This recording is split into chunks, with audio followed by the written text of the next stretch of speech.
Although we are men and women in such different situations, our hearts need the same things. And it's interesting, it seems that time helps us understand what we need. When we are very young, we have a very shallow perception of life. Generally, we tend to put all our efforts into achieving what has a price. Yeah, because if we could, we would buy everything. Isn't that true? And there's no problem working honestly and earning what has a price. But there will come a moment in your life, and the passage of time itself does this to us, when you will understand that what has a price is only good if there is someone by your side to share it with. Then you understand the big difference between what has a price and what has value. You can buy company, it's easy to buy. You just need to have money, finance a party, finance joys, and then you will be surrounded by people. But don't be fooled. You can buy company, but you can't buy a friend. Because friendship is not brought to us by money. Friendship is a conquest. Then you will understand that what has a price, you work to have. What you have, what has value, you need to cultivate. Otherwise, you will never have it. The greatest wealth you can have in life is not in the bank. It's not the house you built. It's not the car you have. The greatest wealth you have is the loves you love. That's what enriches us. When you look to the side and you see that you have won people over, that you have won loyalties, that you have won people who are capable of giving their lives for you. That's value, my people. That's what makes us rich. It's not money that makes us rich. What makes us rich are the loves we love. That's why nothing is more precious than having a family. You understand the meaning of value. How much does your child cost? Priceless. You can even say how much your car costs, how much your bike costs, how much your house costs, but you will never be able to say how much your child costs, because there's no money in the world that can pay for it. A distant cousin might even sell, right? We might even sell if we get a good amount of money, right? A distant, annoying, pestering cousin. But when there is love, no, priceless. Then you understand the true meaning of life, which is to build these bonds that make us eternal. I wish you have someone to love. And when you're really tired, there is still love to start over. To start over. To start over. That's right.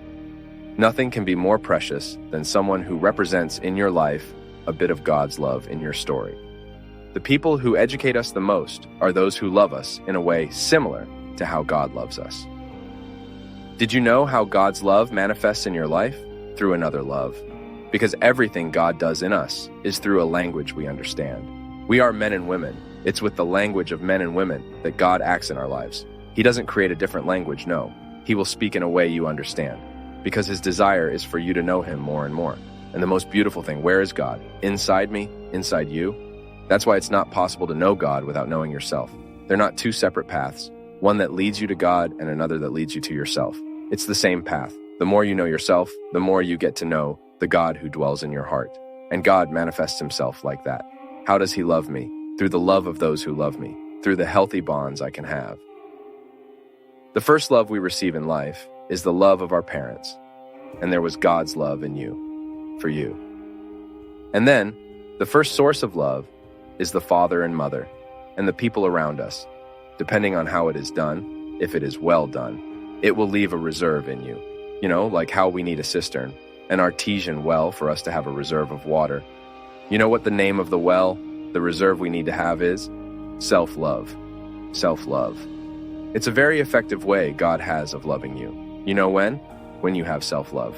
Because if you have self-love, the devil doesn't have much chance in your life. The devil thrives on the lives of those who don't love themselves. Observe. The moments when you allowed bad things to happen to you the most were when you stopped loving yourself, when you stopped respecting yourself. Because that's very natural. If I don't love and respect myself, you won't want to love and respect me either. Sometimes our relationships, we hurt ourselves so much because of this. They're two people who don't love each other trying to love? No. And sometimes we think, oh, you're going to bring me the love I need. No. The love I need, I already have. It's the reserve I've been creating throughout my life. I don't depend on anyone's love to be happy. Of course, when the love of the other comes, it complements the love I have for myself. But I can't wait for you to come and give me what I need to offer myself. That's why it's so difficult to love a person who doesn't love themselves. You know that. It's a lot of work. You can give your best. They'll think it's not enough. A person who doesn't love themselves is always expecting us to do for them what they should. We continue tomorrow in the next video. Complete conference links in the description.